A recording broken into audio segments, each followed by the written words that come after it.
Hey guys, this is an update on what I'm doing right now. I'm printing the chassis of Sgt Cuddles. You might know Robert Cohen on YouTube. He makes combat robots. Well, I purchased his Antweight robot recently, and I've already had it through a competition, but the chassis has gotten pretty beat up. He gave me some spare chassis that were machined, but I decided that I want to try printing one in nylon, specifically Nylon X.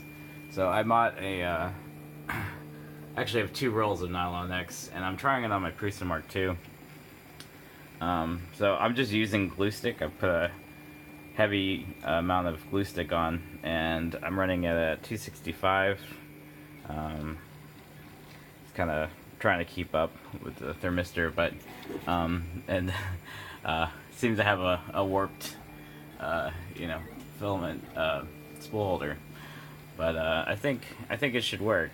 First layer is good. I'm putting a brim on it. I only have support material where the motor mounts are going to be, and the rest I'm going to just drill out the holes.